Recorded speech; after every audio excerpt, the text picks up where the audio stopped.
إن الحمد لله نحمده ونستعينه ونستغفره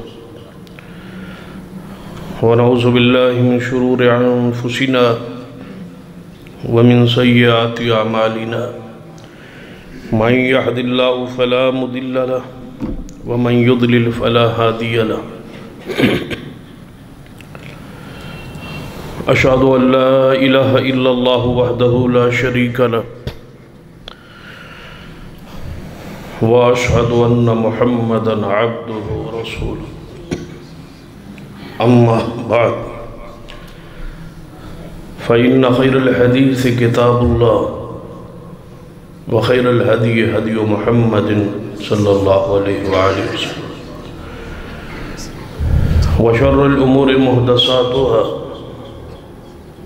وكل محدثة بدعة وكل بدعة ضلالة أما بعد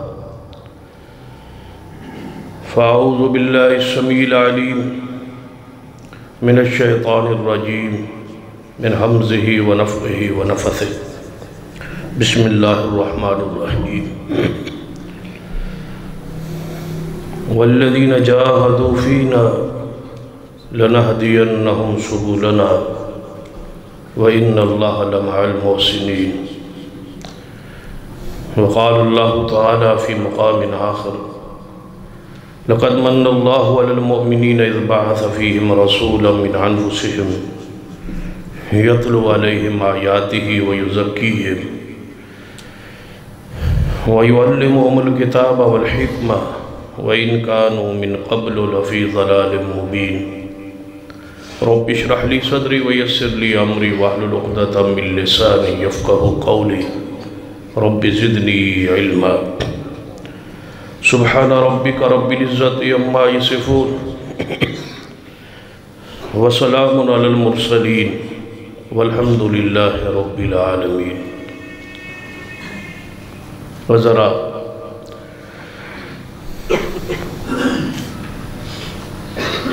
گزشتہ 2 ماہ سے گفتگو کا سلسلہ جاری ہے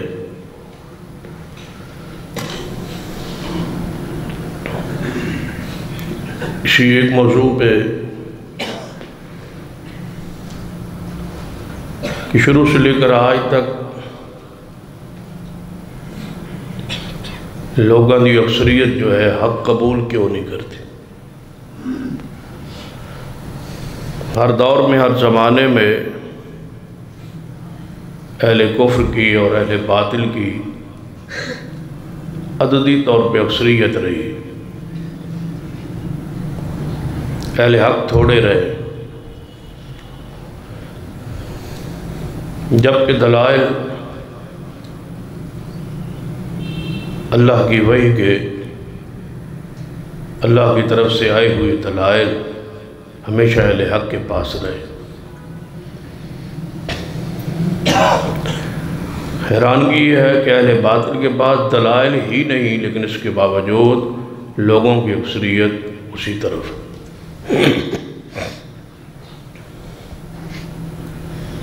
اور دلائل دینے والی جو شخصیات ہیں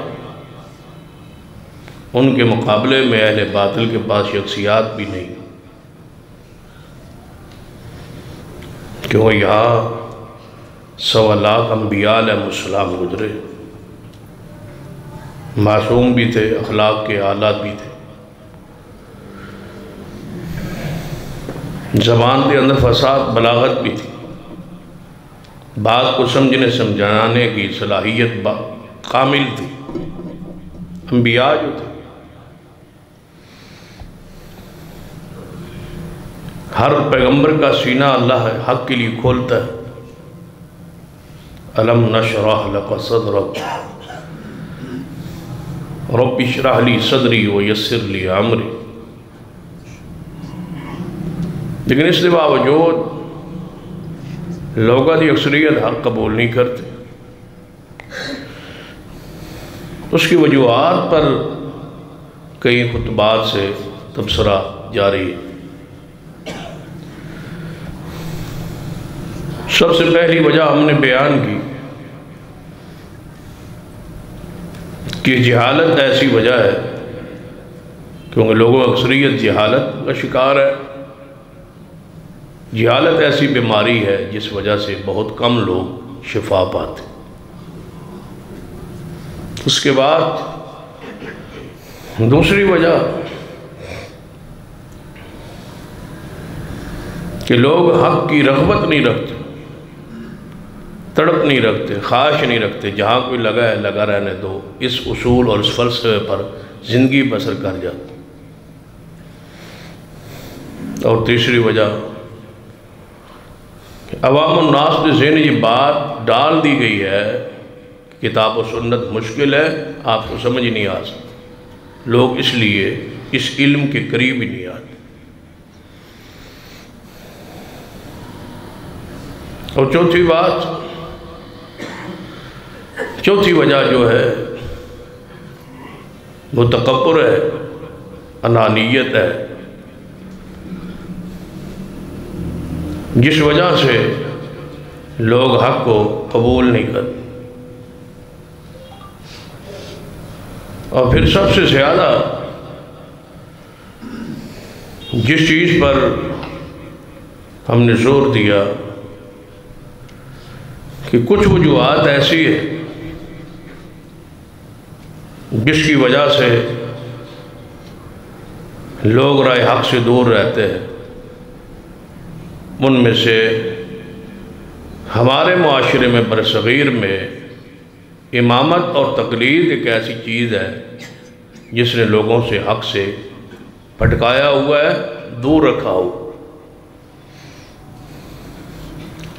گزشتہ خطبے اندر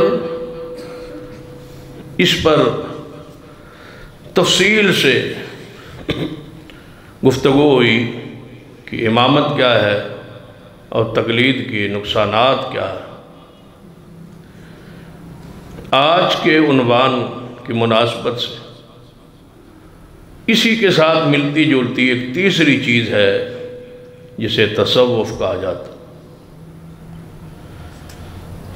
جو لوگ، جو مذہبی طبقے اس تصوف کا شکار ہو گئے وہ راہ حق سے دور ہو گئے، بھٹک گئے۔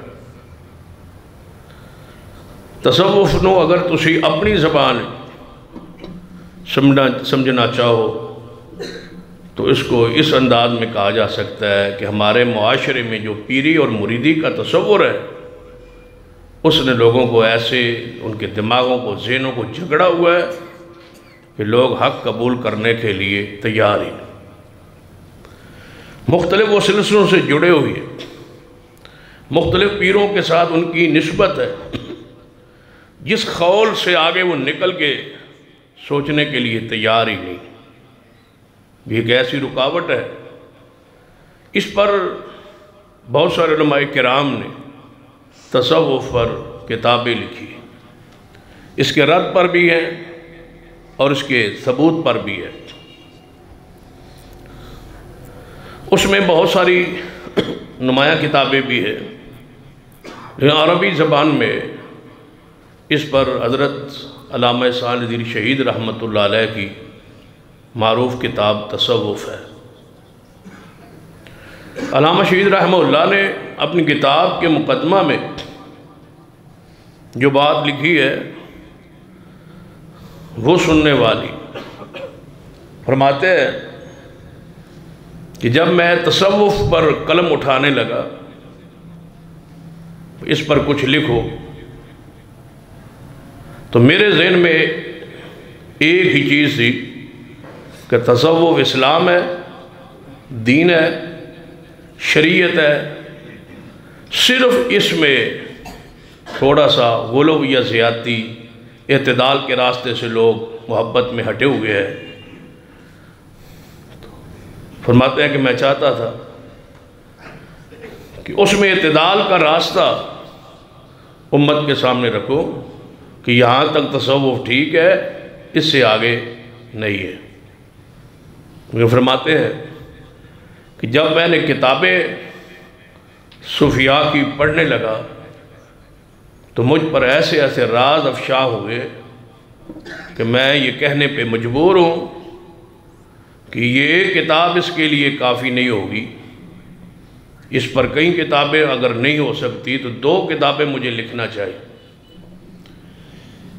ایک تو لکھ چکے، چھپ چکی دنیا بھر، وہ منظر عام پر ہے۔ دوسری کتاب سے پہلے وہ دنیا سے تشریف لے گئے اور دوسری کتاب کا مقدمے میں وعدہ ہے، لیکن زندگی نے موقع نہ دیے۔ لیکن آج ساتھ ہی لکھتے ہیں کہ جب 2 کتابیں لکھنے کا عزم رکھتا ہو تو میں اس نتیجے پہ پہنچا ہوں کہ یہ اسلام ہی نہیں بلکہ اسلام میں جو سمجھا تھا وہ نہیں ہے، یہاں تو ضلالت اور گمراہی کے علاوہ کچھ ہے ہی نہیں۔ تو اس پر میں مجبور ہوں کہ اس کے لیے تفصیل کے ساتھ دوسری کتاب بھی لکھوں۔ تو تصوف جو ہے یہ اسلام کے نام پر، اسلام کے ٹائٹل پر، اسلام کے رنگ اور خول میں، اسلام کے دائرے میں کیسی گمراہی ہے جو یہود و نصارہ سے سر نکلتی ہوئی شیعت میں داخل ہوئی اور وہاں سے نکلتی ہوئی اہل سنہ کے اندر بھی یہ بیماری داخل ہوگی۔ شروع میں اس کے بارے میں، کیونکہ آج اس کی تاریخ یا اس کی وضاحت سرات یا اس کی شرعی جو حیثیت ہے اس کو بیان کرنے کی طرف تو نہیں جاؤں، اس پر میں بھی یہ سمجھتا ہوں کہ جب سے گزشتہ جمعے سے لے کر اس جمعہ تک میں نے تصوف کے حوالے سے کتابوں کو خطبے کی مناسبت سے کھولنا چاہا تو ایسے انکشافات ہوئی کہ میں بھی سمجھتا ہوں کہ اس پر ایک نہیں کئی خطبات ہونے چاہیے تاکہ نوجوان نسل کو اس کی سازش سے آگاہ کیا جائے اور اس چیز سے پوری طرح انہیں مطلع کیا جائے کہ یہ چیز راہ حق کے لیے کتنی نقصان دہ ہے۔ اس پر انشاءاللہ کئی خطبات آپ کے سامنے بیان کرنے کی کوشش کروں گا۔ آج صرف کہ یہ راہ حق میں، حق کو قبول کرنے میں یہ بہت بڑی رکاوٹ ہے، کیونکہ تصوف جو ہے یہ صوفی، جسے صوفی کہتے ہیں آپ جانتے ہیں، پاکستان میں لفظ صوفی جو ہے یہ عزت، احترام اور اکرام کی نگاہ سے لکھا جاتا ہے اور بولا جاتا ہے، لیکن عرب ممالک میں صوفی لفظ جو ہے یہ زندیق اور بد عقیدہ انسان پر بولا جاتا ہے۔ آج کسی کو صوفی کہہ دیں تو عرب میں آج بھی سمجھتے ہیں کہ اس بندے نے مجھے گالی دی ہے، اس بندے نے میری توہین کی ہے، مجھے صوفی کیوں کہا ہے؟ صوفی تو زندیق ہوتا ہے، بے دین ہوتا ہے، اور مجھے یہ بندہ کیا کہہ رہا ہے؟ یعنی آج بھی پوری دنیا میں، عجم میں یہ اور عرب میں اس کی لفظ کی یہ پہچان۔ بنیادی طور پر صوفی جو ہے یہ صوف اور اون سے ہے کہ اونی اور سادگی جسے کہا جاتا تھا، اون کے کپڑے پہنا، اس وجہ سے اسے لفظ صوفی کہا گیا۔ یا صوفی صفا سے ہے جس کا معنی یہ لینے کی کوشش کی گئی کہ یہ صفائی اور ستھرائی اور پاکیزگی اور دل کی طہارت اور سے یعنی صوفیت کو اس کی طرف منسوب کرنے کی کوشش کی گئی۔ یا تیسری چیز، ایک چبوترا تھا، اس چبوترے پر صحابہ کرام بیٹھا کرتے تھے، رسول رحمت صلی اللہ علیہ وسلم سے پڑھا کرتے تھے، جسے اصحاب صفہ کہا جاتا کہ یہ چبوترے والے چبوترے پر بیٹھتے تھے۔ تو بعض لوگوں نے اس کی نسبت اس طرف کی ہے کہ یہ وہاں سے لفظ صفہ سے صوفی استعمال ہوا، جبکہ قرآن میں، سنت میں، دین میں، شریعت میں، احادیث میں یہ لفظ کہیں بھی استعمال نہیں ہوا۔ یہ یاد رکھے 200 سال تک یہ لفظ قرآن میں، احادیث میں، ذخیرہ اسلام میں نہیں تھا۔ جس کے لیے یہ لفظ ایجاد کیا گیا اس کے لیے شریعت میں اصطلاح زہد تھی، دنیا سے بے رغبت تھی، تقوی، پرہیزگاری، لیکن اس کے مقابلے میں یہ لفظ ایسا گھڑا کہ اس کے بہت سارے نام رکھے گئے۔ صرف صوفی ہی نہیں، صوفی کے علاوہ بھی یہ جتنے نام آپ کو نظر آتے ہیں، یہ غوث ہے، یہ قطب ہے، یہ ابدال ہے، یہ غریب نواز ہے، اور یہ فلاں بزرگ جو ہے یہ نقیبی ہے، نقبہ ہے، یہ نجبہ نجیبی ہے، یہ نجبہ ہے، یہ سارے سلسلے، یہ نقشبندیہ ہے، یہ قادریہ ہے، یہ اویسیہ ہے، یہ سارے جو سلسلے ہیں ان کے نام رکھے گئے، حالانکہ یہ رب نے نام بیان نہیں کیا، نہ قرآن میں ہے نہ حدیث میں۔ سورہ یوسف میں وضاحت سرات موجود ہے کہ اہل شرک نے اپنے معبودوں کے نام خود رکھے تھے، اللہ نے ان کے نام نازل نہیں کیے۔ یہ ود ہے، یہ سوا ہے، یہ غوث ہے، یہ یعوق ہے، یہ نصر ہے، یہ حبل ہے، یہ لات ہے، یہ عزہ ہے، منات ہے، یہ سارے نام انہوں نے خود رکھے تھے۔ اللہ نے فرمایا میں نے نام یہ رکھے نہیں، اور میں نے یہ نام نازل نہیں کیے، اور نہ ان ناموں پر میں نے کوئی دلیل نازل کی ہے۔ تو یاد رکھیے اس تصوف نے پورے سلسلہ ایک جوڑا ہے جس کے نام پر بیعتیں ہوئیں، اور لوگ ان فضلوں کے ساتھ جڑ گئے، اور ان کی خاص میں رنگتیں بنائی گئی، ان کی ٹوپی اور ان کی پگڑی کے رنگ اور ڈیزائن الگ الگ بنائے گئے، تاکہ یہ پہچان رہے کہ یہ فلاں سلسلے سے منسلک ہے، اور یہ فلاں سلسلے سے منسلک ہے، یہ فلاں سرکار سے بیعت ہے، اور یہ فلاں سرکار سے بیعت ہے۔ پھر ان کو قبروں کی پوجا پہ لگایا گیا، حالانکہ شروع میں کیا تھا کہ جب 200 سال بعد مال و دولت کی فراوانی تھی، حکمران عیاش گزرے، اس وقت لوگوں نے یہ سمجھا کہ دنیا سے برغتی کا درس ہونا چاہیے، واز ہونا چاہیے۔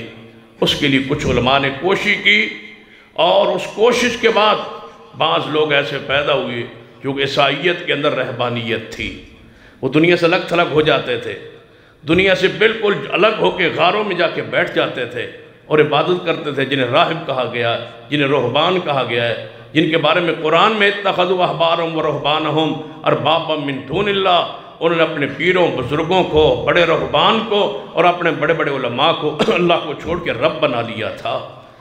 تو قرآن پاک نے وضاحت کی کہ عیسائیت کے اندر بھی، یہودیت کے اندر بھی یہ رہبانیت ہم نے نازل نہیں کی، یہ ایسی بدعت تھی جو عیسائیوں نے خود بنا لی تھی۔ قرآن نے وضاحت کی ہے عیسائیت میں بھی یہ کام جائز نہیں تھا، یہودیوں میں بھی یہ کام جائز نہیں تھا، لیکن یہ بدعت انہوں نے خود نکالی۔ جو عمل یہودیوں کے ہاں بھی بدعت ہو اور عیسائیوں کے ہاں بھی بدعت ہو اور قرآن بدعت کہے، وہ سرور کائنات محمد رسول اللہ صلی اللہ علیہ وسلم کی شریعت میں سنت اور دین کیسے ہو سکتا ہے؟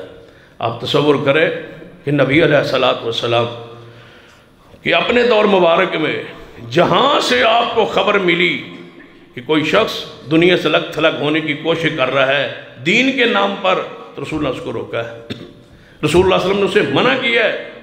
ایک عورت تھی، اس نے ایک رسی باندھی تھی، نبی علیہ السلام نے پوچھا کہ یہ رسی کیوں باندھی گئی ہے مسجد کے ساتھ، چھت کے ساتھ؟ فرمایا یا رسول اللہ صلی اللہ علیہ وسلم یہ فلاں عورت کی ہے، اور وہ رات کو عبادت کرتی ہے مسجد میں، اپنے اعتکاف والے خیمے میں وہ عبادت کرتی ہے، اور اس کی ارادہ نیت یہ ہے کہ جب میں تھک جاؤں گی اس رسی کے ساتھ ٹیک لگا لوں گی، لیکن میں رسی کے ساتھ ٹیک لگا کے عبادت ساری رات کرتی رہوں گی تاکہ مجھے نیند نہ آئے۔ تو نبی علیہ السلام نے اس رسی کو کاٹ دو اور اس عورت کو کہہ دو کہ تھک جائے تو سو جائے، رسی کے ساتھ ٹیک اور لٹک کے عبادت کرنا میرے دین کے اندر نہیں ہے، یہ میرا دین نہیں ہے۔ نبی علیہ السلام اس کی وضاحت فرما چکے تھے۔ ایک صحابی کو دیکھا، وہ پیروں پہ جوتا نہیں ڈال، بیت اللہ کی طرف جا رہا ہے، جوتا نہیں ہے۔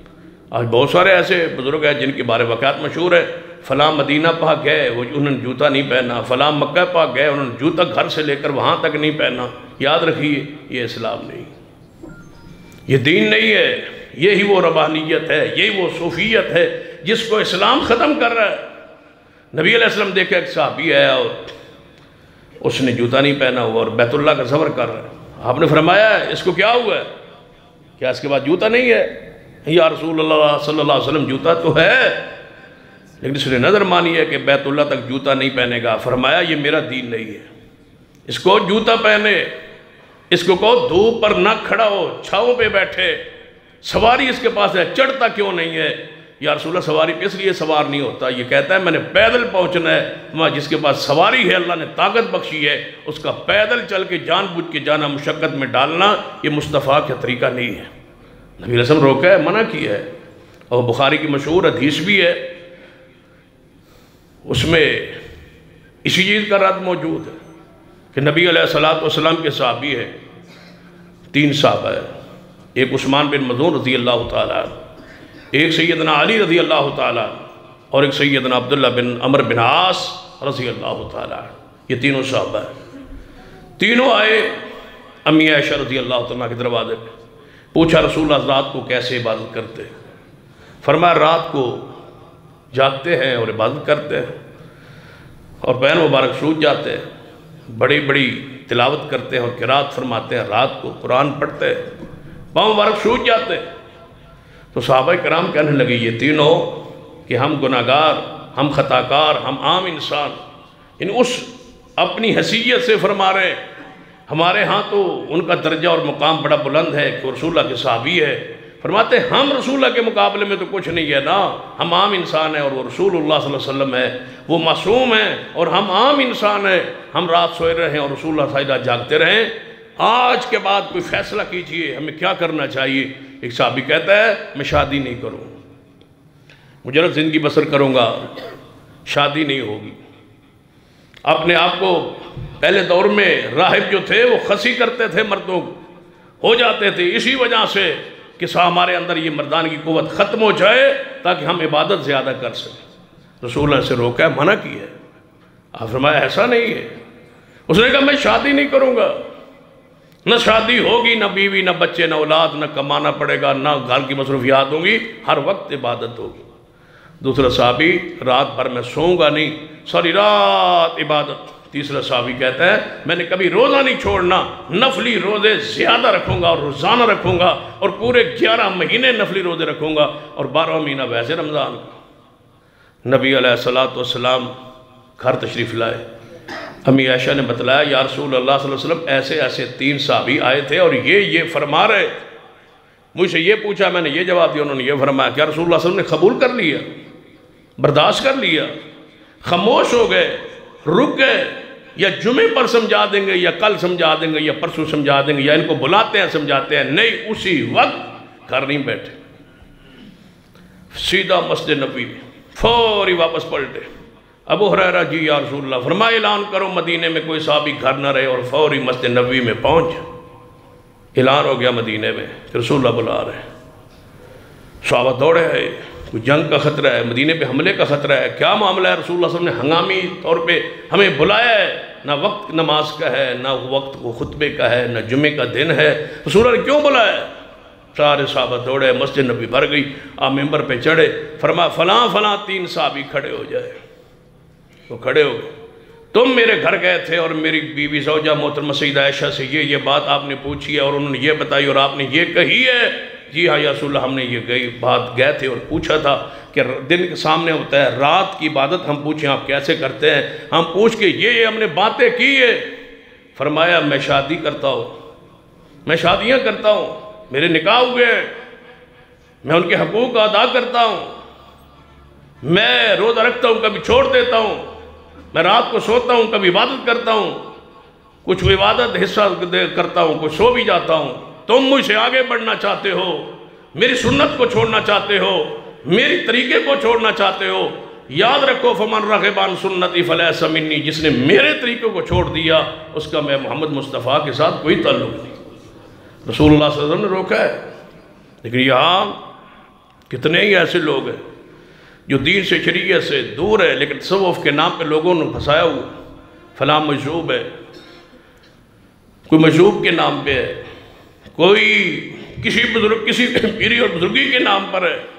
یاد رکھیے سوائے ان کے ویسے ایسے پھر عقائد و نظریات ہے کہ اللہ کی پناہ کہ وہ صوفی دنیا میں پھرتے ہیں، صوفیوں کی وجہ سے دنیا قائم ہے، صوفی متصرف الامور ہے، وہ ساری کائنات میں اختیار رکھتے ہیں، ہر دور میں ایک صوفی ہوتا ہے، ایک کتب ہوتا ہے، پورے نظام کو چلاتا ہے، ایک ظاہری نظام، ایک باطنی نظام ہے، ظاہری نظام ہمیں نظر آتا ہے، باطنی نظام ہمیں نظر ہی نہیں آتا، وہ اوتاد اقطاب ابدال جو ہیں وہ نظام چلاتے ہیں، فلاں سے فلاں جگہ تک فلاں ابدال، اس جگہ سے فلاں ابدال، اتنے ابدال، اتنے کتب ہیں، اتنے کلندر ہیں، یہ سارا دنیا کا نظام وہی چلا رہے ہیں۔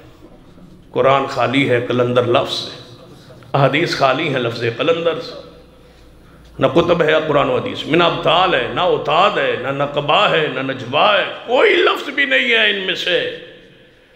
قرآن پاک میں نیک لوگوں کی صفات کا تذکرہ موجود ہے، لیکن ان ناموں کے ساتھ نہیں۔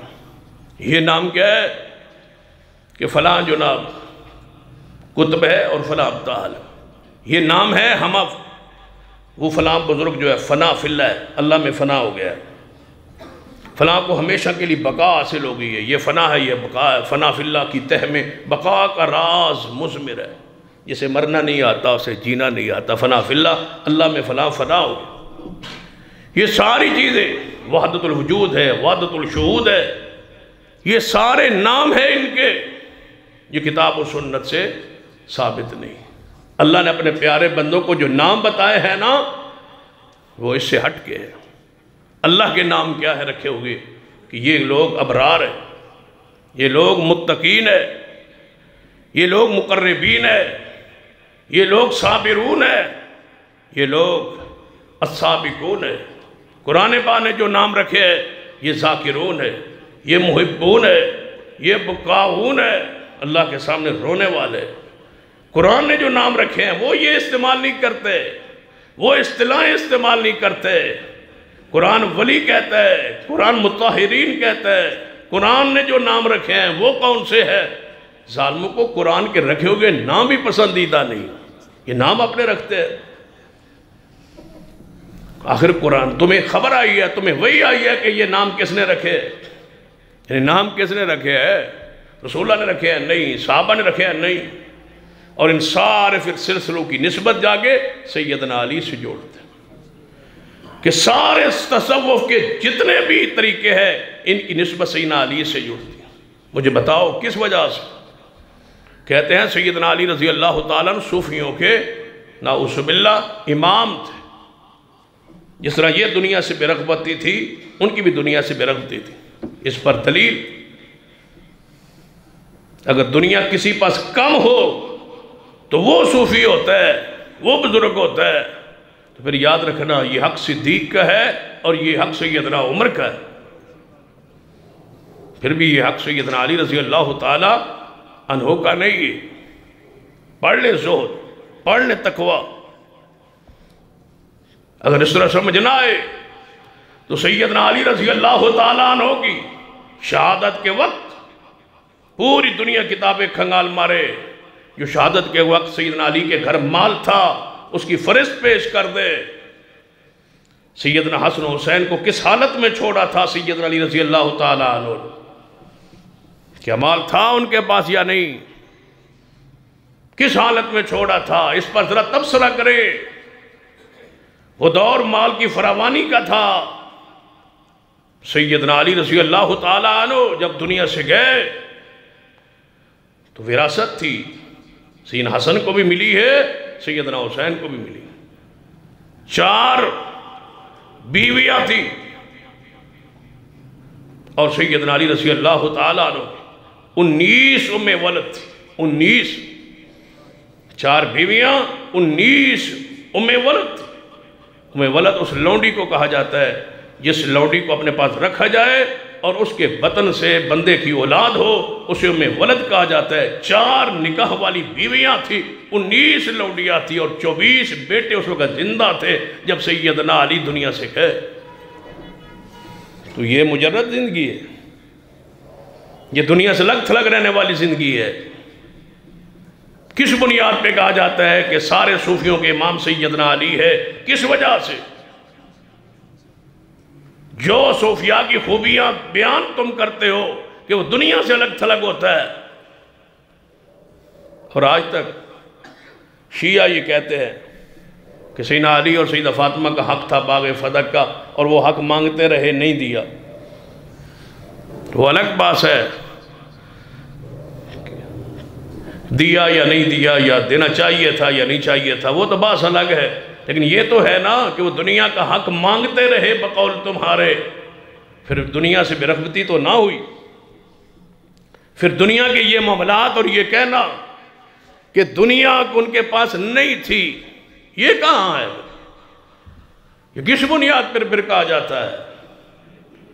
سیدنا علی رضی اللہ عنہ کی وراثت تھی، حسنین میں تقسیم ہوئی ہے، اولادوں میں تقسیم ہوئی ہے، اور جب صدیق دنیا سے گئے تو گھر میں کفن کے خریدنے کے لیے پیسہ بھی نہیں تھا، تو پھر حق تو ان کا ہے نا، پھر ان کو کہا جائے نا کہ یہ ہیں صوفیاء کے امام۔ کون سے پیچھے سازش ہے، کون سے پیچھے وہ عوامل ہے جس وجہ سے سیدنا علی کو پیش کیا جا رہا ہے؟ تو میں یہ کہنے میں حق بجانب ہوں کہ صوفیت کا آغاز جو ہے، تصوف کا آغاز جو ہے، یہود سے ہوا، اور یہود میں شیعہ میں عبداللہ بن سبا کے ذریعے داخل ہوا، اور اس کی بنیاد رافضی ہے۔ آگے سے یہ رنگ مختلف، روپ مختلف ہے۔ پہلا صوفی جابر بن حیان کو کہا جاتا ہے، اور وہ بالاتفاق شیعہ تھا، جو ریاضی کا ماہر تھا۔ ریاضی جاننے پہچاننے والے، پڑھنے والے جانتے ہیں جابر بن حیان۔ کیمیا کا ماہر تھا، کیمیا گر تھا، ماہر نفسیات تھا، فلسفے منطق کا امام تھا، علم کلام میں مہارت رکھتا تھا، بلا کا حافظہ اور بلا کا واعظ تھا۔ وہ ہے پہلا، وہیں سے آغاز ہوا ہے۔ کسی بھی صوفی سے، تصوف کو والے سے یہ ذکر و اذکار کے مراقبے، یہ حال بنا کے جو بیٹھے ہیں، نقش بندی، قادری، چشتی، سہروردی، اویسی، عطاری، سارے کے سارے رضوی، یہ سارے کے سارے مختلف روپ ہیں۔ اسی میں بریلوی ہیں، اسی میں دیوبندی داخل۔ دیوبندی بھی صوفیوں کا ایک گروہ ہے۔ یہ بات کہنے میں مجھے کوئی یار نہیں ہے۔ حاجی امداد اللہ مکی صاحب کو پڑھ لو، مولانا اشرف علی تھانوی صاحب کو پڑھ لو۔ صوفیوں کا یہ ایک گروہ ہے، بریلوی صوفیوں کا ایک گروہ ہے۔ کچھ بہتر ہے، کچھ میں زیادہ ہیں، سارے ہی صوفیوں کے مختلف روپ، مختلف انداز۔ ان میں کوئی بھی ایسا نہیں ہے جو تصوف کے رنگ میں رنگا ہوا نہ ہو، اور کوئی بھی ایسا نہیں ہے جو شریعت میں اعتدال پر ہو۔ سارے غلو کا شکار ہے۔ کتنے واقعات ہیں اس پر، ایک نہیں کہیں درجنوں خطبے ہو سکتے۔ کئی واقعات ہیں۔ مولانا قاسم نوتوی صاحب کو رات کو کوئی، ان کی جب وہ دنیا سے چلے گئے تو ان کی جو بیوہ تھی، ان کو رات کو کوئی مٹھائی دے جاتا تھا۔ کوئی بزرگ آتا تھا، مٹھائی دے جاتا تھا۔ وہ کون تھا بھائی؟ روزانہ مٹھائی ہوتی تھی، کہتے ہیں وہ کوئی غیب سے آتی تھی۔ یہ ساری چیزیں پڑھی ہوئی ہے کتابیں، لیکن ان کا میں آج بحث نہیں کرنا چاہتا، لیکن اس طرف لے آنا چاہتا ہوں کہ رافضیوں نے اس کو شیعت کی طرف منسوب، شیعہ نے صوفیت کے بانی، مؤسس، بنیاد وہ ہے۔ آج کیا پتہ ہے آپ کو؟ پتہ نہیں ہے کہ اہل سنت کے جلسوں میں، جسے ہم بریلوی کہتے ہیں، ان جلسوں میں نعرے نہیں لگتے۔ نعرہ تکبیر لگتا ہے، پھر نعرہ رسالت لگتا ہے، پھر نعرہ تحقیق حق 4 یار لگتا ہے، پھر نعرہ حیدری لگتا ہے۔ نعرہ حیدری پھر الگ کیوں لگا؟ نعرہ تحقیق میں 4 یار آ نہیں گئے تھے۔ ابو بکر بھی تھے، عمر بھی تھے، عثمان بھی تھے، اور علی بھی تھے۔ جب نعرہ تحقیق لگ گیا، حق 4 یار کہہ دیا، کیا مانا کہ 4 رسول اللہ کے صحابی حق ہے؟ پھر نعرہ حیدری الگ لگا کہ شاہ علی کیوں کہا؟ یہی تو وہ صوفیت ہے جو رفض سے ادھر داخل ہوئی۔ پہلے اپنے نے اعلان کیا کہ ابو بکر، عمر، عثمان، علی، پھر ان کا اعلان کیا کہ نہیں نہیں، ہم آپ کے ساتھ۔ اور دوسرا بڑا نام ابراہیم بن ادھم کا ہے۔ یہ پہلا صوفی ہے، اور یہ دونوں ہم اثر صوفی۔ ابراہیم بن ادھم کو پڑھ لو، دنیا کی تصوف کی جتنی بڑی معتبر کتاب ہے، الطبقات الکبریٰ ہے، حلیۃ الاولیاء ہے، اور کئی کتابیں ہیں، جتنی بڑی کتابیں ہیں، ہر کتاب میں یہ واقعہ موجود ہے۔ یہاں سے صوفیت کا آغاز ہوا۔ اس سے پہلے دنیا سے الگ تھلگ کوئی بندہ نہیں تھا، اور اس کا واقعہ بڑا عجیب ہے۔ آپ واقعہ سنیں تو حیران ہو جائے۔ واقعہ کیا ہے؟ تبھی تو لوگ حق پہ غور ہی نہیں کرتے، قبول ہی نہیں کرتے، جڑے ہوئے ان سلسلوں سے، ان قصوں سے، کہانیوں سے۔ کیا کہتے ہیں؟ ابراہیم بن ادھم بادشاہ تھا، بلخ ملک کا یہ بادشاہ۔ اس کی جو 7 پہرے دار ہوتے تھے، ان کے پاس 40 سونے کی تلواریں ہوتی۔ اس کے تخت کے 40 سونے کے ستون تھے۔ یہ ہے ابراہیم بن ادہم۔ یہاں سے صوفیت تصوف کا آغاز ہو رہا ہے، جس کا آغاز یہ ہے اس کی انتہا کا اندازہ آپ لگا لیں۔ یہ بادشاہ تھا، اس کو اچانک رات کو ایسے محسوس ہوا چھت پر کوئی بندہ چل رہا ہے۔ اس نے آواز دی، کون ہے چھت پر؟ اس نے کہا اللہ کا بندہ ہو، کیا کر رہے ہو؟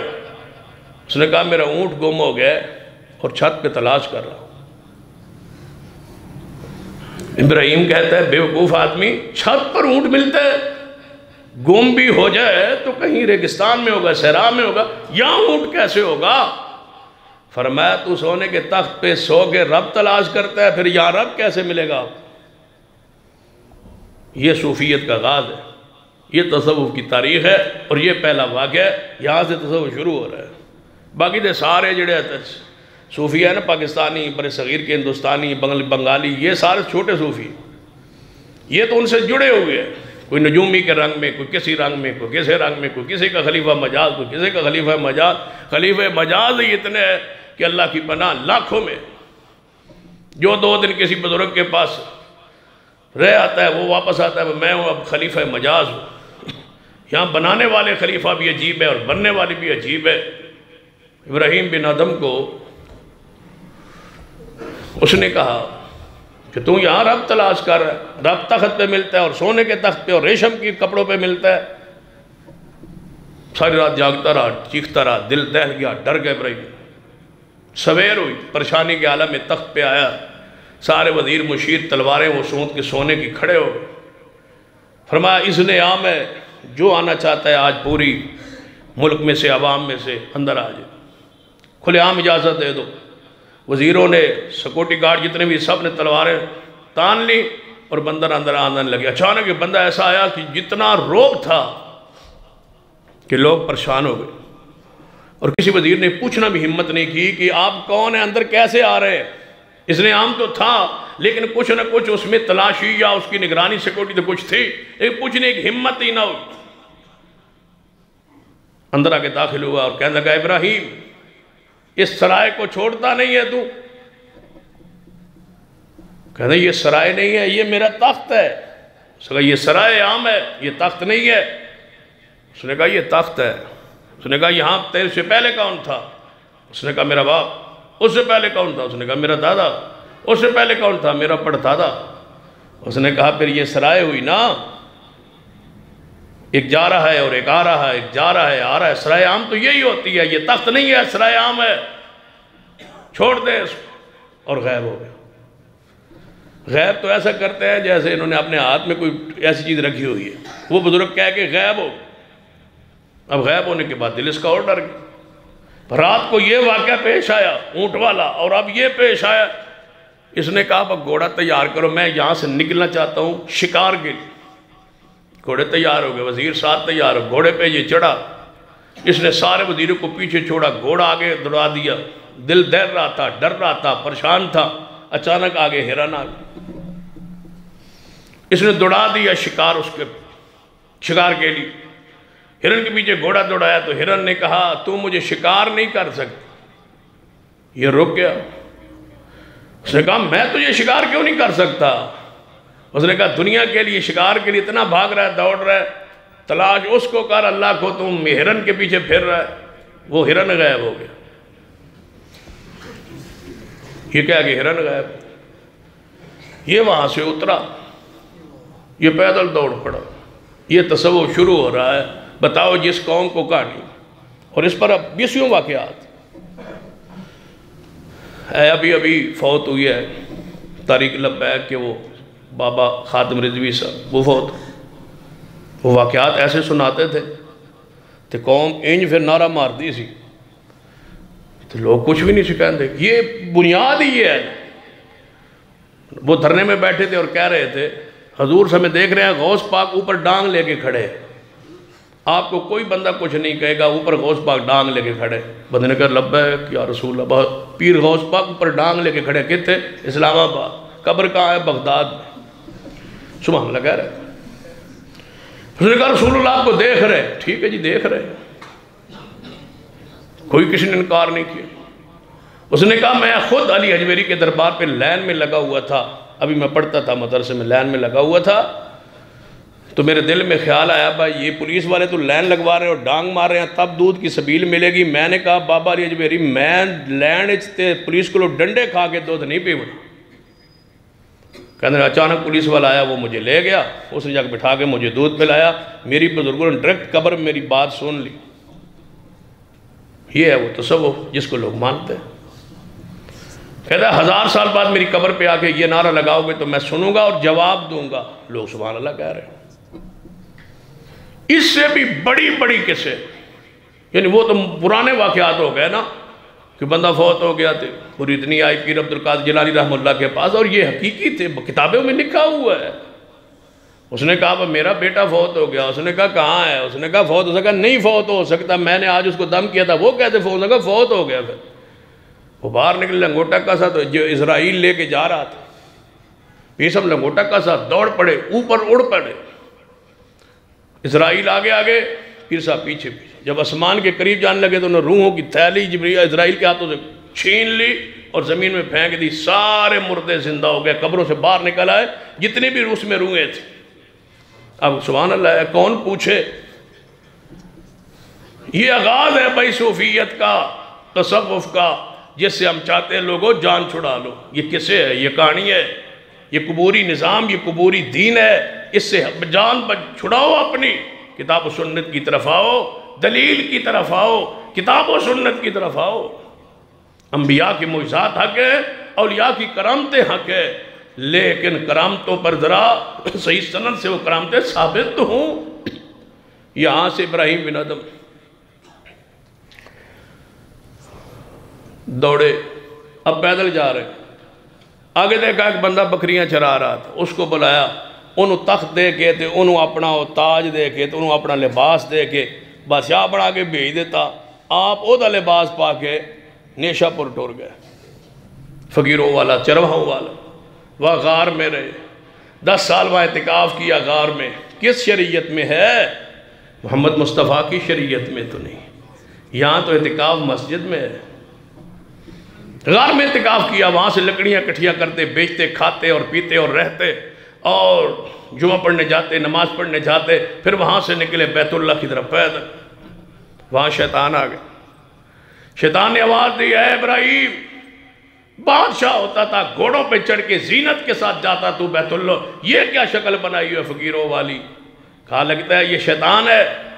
یا اللہ مجھ پر شیطان مسلط کر دیا ہے. رب نے کہا اے ابراہیم تیری جیب میں تو بھول گیا, 2-3 سکے ہیں چاندی کے, وہ نکال کے بیر پھینک دو.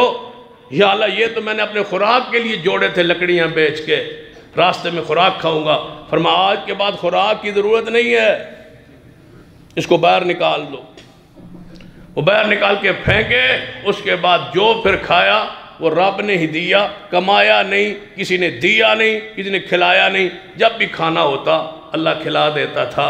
لعنت اللہ علی الکاذبین, جھوٹوں پر اللہ کی لعنت.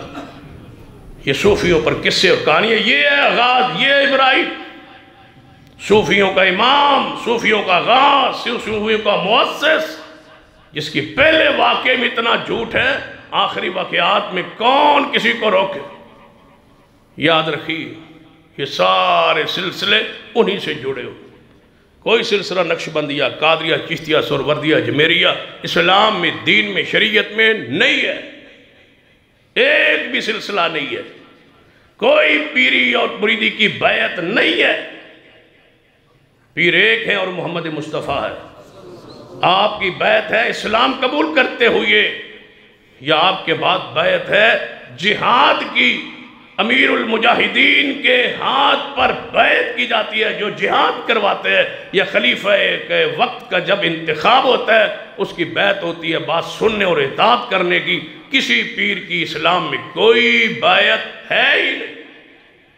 یہ بیعت ہے صرف اس کے لیے کہ آپ نے جتنی نظر و نیات دینی ہے میں نے دینی اور کسے نہیں دینی. اس کے علاوہ اس کا کوئی مقصد نہیں ہے اسلام میں. صحابہ کرام کی زندگی اس سے خالی ہے. بتاؤ صحابہ کرام میں سے کس کی گدی تھی جو بیعت لیتا تھا؟ سیدنا اویس کرنی تابی تھے، کیا انہوں نے اپنی گدی کو قائم کیا؟ آج تم اویسی ہو، انہوں نے کوئی قائم کیا؟ نہیں۔ سیدنا علی، حسن و حسین اپنے مریدوں کو بانٹتے، اپنی گدیاں چمکاتے، ایسا نہیں ہوا۔ تو پھر سن لو، جو چیز صحابہ کے دور میں دین میں نہیں تھی، آج بھی وہ دین میں نہیں ہو سکتی۔ کیوں؟ صحابہ کا طریقہ ہی حجت ہے۔ وَمَن يُشَاقِقِ الرَّسُولَ مِن بَعْدِ مَا تَبَيَّنَ لَهُ الْهُدَىٰ وَيَتَّبِعْ غَيْرَ سَبِيلِ الْمُؤْمِنِينَ نُوَلِّهِ مَا تَوَلَّىٰ وَنُصْلِهِ جَهَنَّمَ وَسَاءَتْ مَصِيرًا۔ اللہ فرماتے ہیں کہ صرف وہی طریقہ حق ہے جو صحابہ کرام کا طریقہ ہے، جس پہ رسول اللہ صحابہ کرام چلتے رہے۔ رسول اللہ نے فرمایا مان علیہ واصحابی، جس چیز پر میں اور میرے صحابہ ہیں اس پر قائم رہنا۔ دوسری حدیث سینا ارباد بن ساری رضی اللہ تعالیٰ فرماتے ہیں ایک دفعہ نبی علیہ السلام نے ہمیں خطاب کیا، واز کیا، دل دہل گئے، آنکھیں بہہ گئی، آنسوں سے آنکھیں بہہ رہی، ایسے لگ رہا تھا آج آخری واز ہے، الوداعی واز ہے۔ اس الوداعی واز کے اندر رسول اللہ نے فرمایا میرے صحابہ سن لو، میرے جانے کے بعد تم بڑے بڑے اختلافات دیکھو گے دنیا میں، جب اختلافات قائم ہو جائیں میرے صحابہ سن لو، میرے اور میرے ابو بکر عمر عثمان علی، یہ چار صحابہ، یہ خلفائے راشدین جو ہے، ان کی سنت پہ قائم رہنا، میں محمد ضمانت دیتا ہوں کامیاب ہو جاؤ گا، ان کے طریقے کو نہ چھوڑ۔ یہ کام سیدنا ابو بکر عمر عثمان علی نے نہیں کیے۔ ایک تصوف ہے، اسلام میں زہد ہے۔ تصوف ہے قبر کو پختہ کرنے کا نام، قبر پہ طواف کرنے کا نام، قبر پہ چڑھاوے کا نام، قبر پہ مجاور بننے کا نام، ہاتھوں میں کڑے پہننے کا نام، تعویذ فروشی کا نام، مرد عورت کے اختلاط کا نام، اپنے وجود کو طہارت پاکیزگی غسل سے دور رکھنے کا نام، اپنی حجامت کو سنت کے خلاف بنانے کا نام۔ تصوف کیا ہے؟ یہ سارا کچھ تصوف کے نام پہ ہی تو ہو رہا ہے۔ مجوب ہے، یہ قطب ہے، یہ ابدال ہے، یہ سارا تصوف ہے۔ دنیا کو الگ سے ہونے کا نام، شادی بیاہ سے دور رہنے کا نام، اللہ کی حلال چیزوں کو حرام کرنے کا نام، حرام چیزوں کو حلال کر لینے کا نام، یہ تصوف ہے۔ اپنے آپ کو جنگلوں میں بسانے کا نام، بچوں کو بیوی کو چھوڑ دینے کا نام، دنیا سے الگ تھلگ ہونے کا نام، دنیا کے آسانیاں دنیا کے لیے پیدا کرنا نہیں، مشکلات پیدا کرنے کا نام، دنیا کا مال دولت پیسہ ناجائز طریقے سے ہتھیانے کا نام، اپنی گدی اپنی ٹوپنی اپنے رنگ چڑھانے کا نام، اور ضرورت سے زیادہ کپڑے پہننے کا نام، یا ضرورت کے بھی کپڑے اتار دینے کا نام۔ یہ ہے تصوف ہمارے پاکستان کا، ہندوستان کا۔ اسلام کے زہد ہے، اسلام میں تصوف نہیں ہے، اسلام میں زہد ہے۔ زہد کیا ہے؟ میٹھے اخلاق کا نام۔ زہد کیا ہے؟ دل کو بغض سے، اناج سے، چغلی سے، غیبت سے پاک کرنے کا نام۔ زہد کیا ہے؟ فرضی نماز کے ساتھ نفلی نماز پڑھنے کا نام۔ زہد کیا ہے؟ دنیا کے اندر رہ کے بیوی بچے رکھ کے ان کو شریعت کے مطابق ان کے حقوق ادا کر کے رہنا، یہ ہے اسلام کا زہد۔ نفلی حج و عمرے کرنا، نفلی صدقہ و خیرات کرنا، غریبوں کی مدد کرنا، دنیا میں رہ کے لوگوں کے کام آنا، لوگوں کی مشکلات کو دور کرنا، اور اسلام کے اندر توحید اور سنت کو قائم کرنا، اپنے وجود پر، اپنے ملک پر، اور اس کے لیے عملی کوشش کرنا، اللہ کی راہ میں جہاد زبان سے مال سے کرنا، بدعات کا رد کرنا، شرک کا رد کرنا، قبروں کو سنت کے مطابق بنانا، یہ اسلامی زہد ہے۔ اعتکاف مسجد میں بیٹھنا، یہ اسلامی زہد، یہ ہے دین، یہ ہے وہ تزکیہ نفس جس کے لیے محمد مصطفیٰ صلی اللہ علیہ وسلم تشریف لے آئے۔ یہ اسلام ہے، یہ دین ہے، یہ شریعت، یہ زہد ہے۔ تصوف نہیں ہے اسلام میں۔ ان پیروں نے، فقیروں نے، بزرگوں نے اسلام سے امت کو، دین کو، شریعت سے دور کر دیا۔ یہ حق نہیں قبول کرنے دیتے۔ یہ کہتے ہیں پردے کی ضرورت نہیں ہے، یہ کہتے ہیں نماز روزے کی ضرورت کوئی خاص نہیں ہے، کر لو تب بھی ٹھیک ہے، نہ کرو تب بھی ٹھیک ہے۔ یہ ہمارا خیال رکھنا، ہم قیامت والے دن پہچان لیں۔ تم نہیں جانتے یہ بندہ نماز نہیں پڑھتا لیکن یہ پہنچا ہوا ہے، یہ کتنے واقعات ہیں، کتنے قصے ہیں جنہوں نے لوگوں کو امت سے توڑ دیا ہے، دین سے، شریعت سے، سلسلے سے۔ تم بڑے لوگ ہو، کیا صحابہ کرام نے ایسا کیا ہے؟ تابعین کرام نے ایسا کیا ہے؟ وہ پاک باز ہستیاں، امام ابو حنیفہ، امام شافعی، امام مالک، احمد بن حنبل نے یہ کام کیا ہے؟ امام بخاری و مسلم و داؤد، نسائی، ترمذی، ابن ماجہ، جن کی روایات پر دین قائم ہے، کیا انہوں نے یہ کام کیے ہیں؟ کون سے جو حالات پیش کرتے ہو؟ کبھی جابر بن حیان کو صوفی کو پیش کرتے ہو، کبھی ابراہیم بن ادم کے جھوٹے واقعات پیش کرتے ہو۔ یہ ہے وہ تمہارے پڑھو پیر عبد القادر جیلانی رحمت اللہ علیہ کو، جن کے بارے میں یہ تم کہتے ہو کہ صوفیاء سارے اولیاء کی گردنوں پر ان کا پیر مبارک ہے، تو پھر ان کو پڑھ لو، ان کتابوں کو پڑھ لو۔ کیا انہوں نے ان چیزوں کو جائز کہا ہے؟ نہیں۔ اور یاد رکھنا، پہلے جو صوفیاء تھے وہ پہلے طبقے، دوسری صدی، عقیدہ ان کا اہل سنہ والا ہی تھا، لیکن اعتدال کے راستے سے ہٹے اور دنیا کے اندر یہ نئی بدعت جاری کی۔ اس کے بعد آہستہ آہستہ آگے بڑھتے تیسری صدی میں جو آئے، وہ عقیدے میں بھی گمراہ ہو گئے، اعمال میں تو ویسے گمراہ تھے۔ لوگوں کو پہاڑوں کا رخ، لوگوں کو مراکز قائم کیے مساجد کے مقابلے میں، یہ مراقبہ حال ہے۔ تو سب سے پہلے یہ کام رافضیوں نے کیا، مساجد سے ہٹایا اور اپنی عبادت خانے الگ بنایا۔ ان کا نام کیا رکھا فارسی میں؟ امام بارگاہ،